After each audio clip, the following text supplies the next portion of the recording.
I walked up to 30 strangers across Brazil and asked them one question that no tourist ever asks. Taxi drivers in São Paulo, bartenders in Salvador, market vendors in Belo Horizonte. I asked every one of them the same thing. Where should a foreigner actually visit in Brazil? Their answers were nothing like what you read in travel blogs. 3 destinations kept coming up that almost no foreigner knows about, and Rio was not the main story. By the end of this video, you'll know exactly where real Brazilians send their own friends when they visit, which famous spots they say you can skip entirely, and the one destination that divided every single person I talked to. Here's the thing about asking locals for travel advice in Brazil.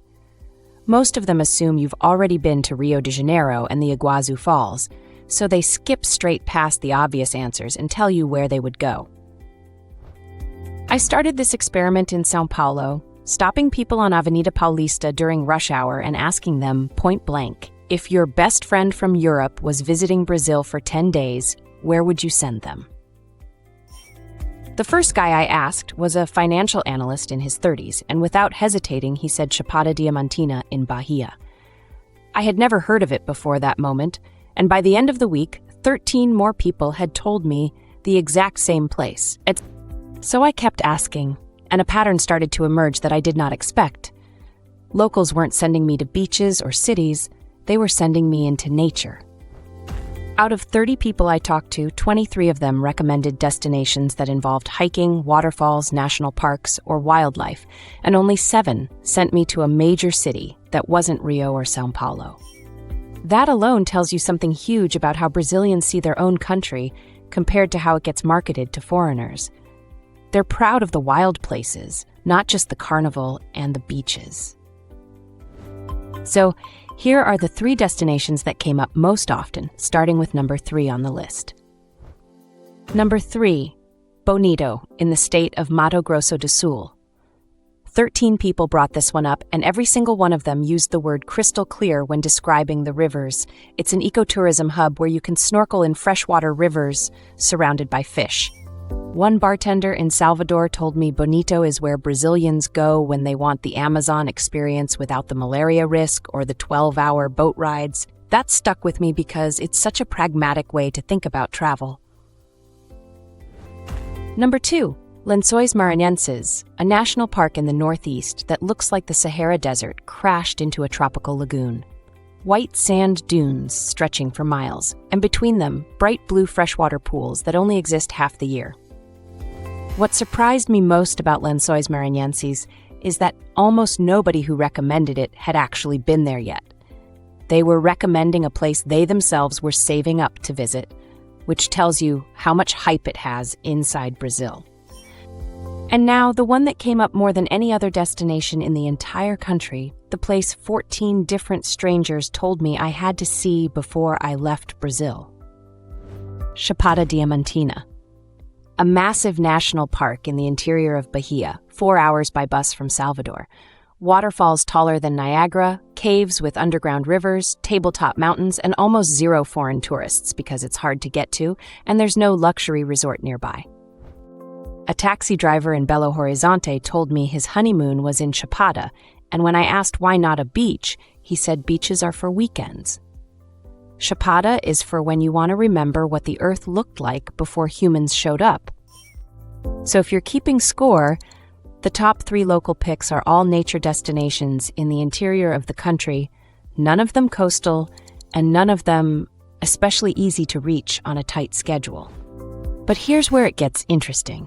Because when I asked people what tourists get wrong about Brazil, almost everyone had the same complaint about one specific city. Rio de Janeiro. 11 people told me tourists spend way too much time there and miss the rest of the country. Not that Rio isn't worth visiting, but dedicating half your Brazil trip to one city when you've got Chapada and Bonito and the Pantanal waiting, that's the mistake. A woman working at a bookstore in São Paulo told me she sees foreigners post photos from Ipanema and Cristo Redentor and then fly home thinking they saw Brazil. She said it's like visiting New York and never leaving Manhattan. So I pushed back on that and asked, okay, if someone only has 7 days total and they've never been to Brazil before, should they skip Rio entirely? And this is where opinions got split down the middle. About half said do Rio for 2 or 3 days maximum, hit the iconic spots, then get out. The other half said if your time is that limited, fly straight to Salvador or Florianopolis, and don't waste a single day in a city you've already seen in movies. One guy at a cafe in Salvador said something I can't stop thinking about. He said Rio is Brazil's greatest export and worst representation. It shows you the energy, but not the soul.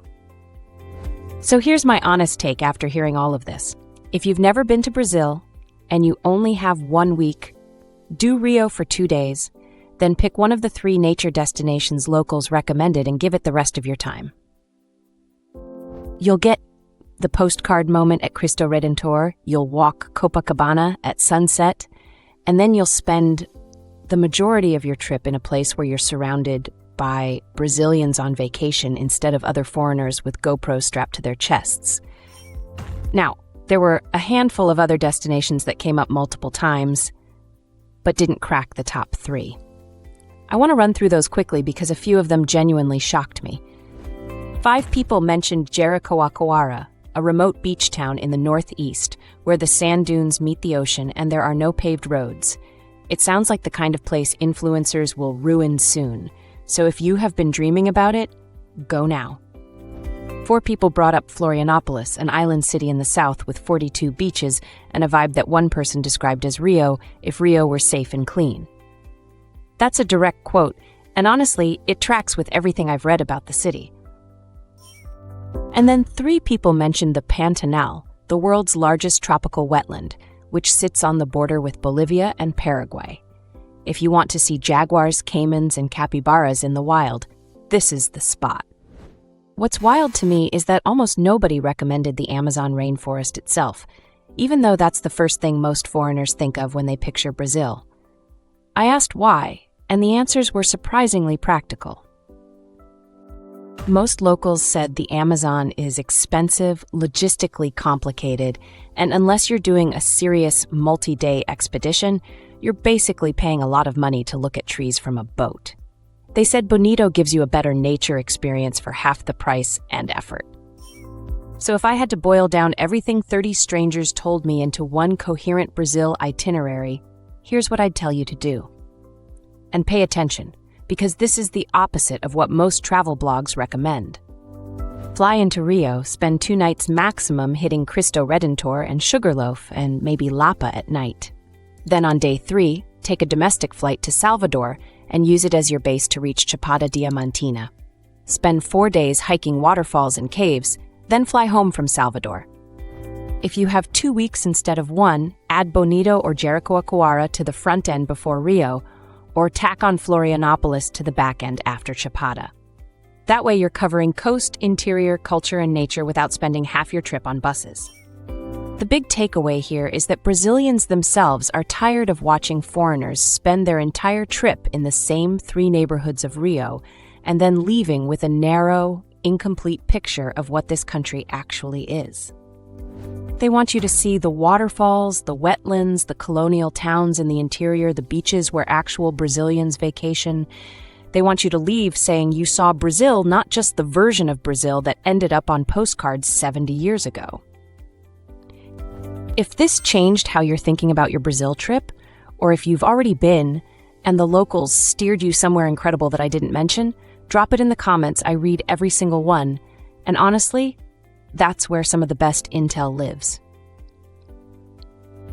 And if you want more real, honest Brazil content from someone who actually talks to locals instead of just recycling the same Lonely Planet chapters, hit subscribe. That's how YouTube knows to show this stuff to more people planning trips.